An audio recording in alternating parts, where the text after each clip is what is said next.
So Caden and him are doing algebra, and Cuman's struggling with 7 times 6. And he can get it, it takes him a minute, but he needs to have that drilled and memorized.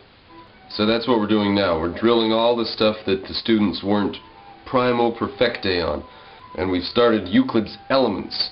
They literally have copied down word for word the first 30 propositions and then some other things after that and some stuff. We're starting Euclid's Elements, but like we've done that only on Fridays. Spend about an hour and a half on it on Fridays, which is a lot of time. And the rest of the time we're back drilling stuff that we've done 100%. They've gotten 100% on this stuff up to this point. So there's Cuman and Caden, Tabitha in math. We got Brandon and Daniel in math. Garrett got here in math. We just caught him up at, and there's not much to show for him except that he does quite well. Multiplication, long division, he's very good at that. And algebra, he's developed quite well on. He's very slow about his math. He's like Brandon. He can do it if he wants, but he doesn't care to. He would rather sit and daydream. And they lose bonus points for that, and sometimes they lose hours, and sometimes I fine them. I say next time I have to remind you to get going on your math. I'm going to do this or that or whatever, take $100 from you or take a stock away. There's different punishments they get, and they choose to lollygag some mornings. Other mornings they try harder and go faster, and that's up to them. That's a luxury that they spend hours on sometimes. Okay.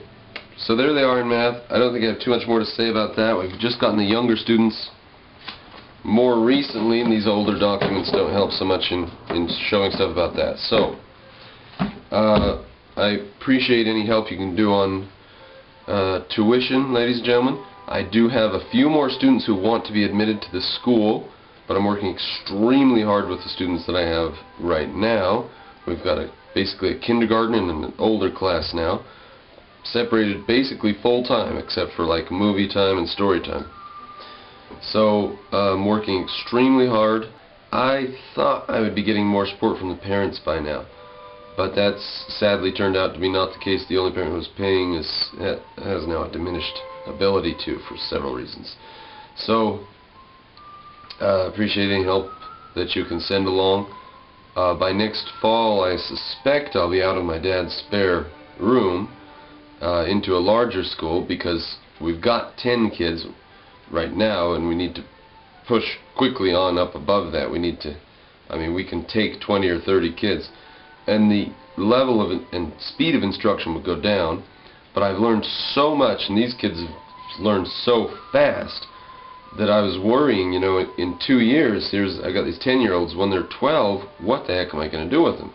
Well, I'm not going to be able to teach them quite so fast and intensive when I've got more than 5 students. So I appreciate your help if you can help me pay my bills a little bit for now. And I've got some students on the waiting list who would like to come in, and anything you can do to catch us up with the tuition we have right now that needs to be paid, I'd appreciate that.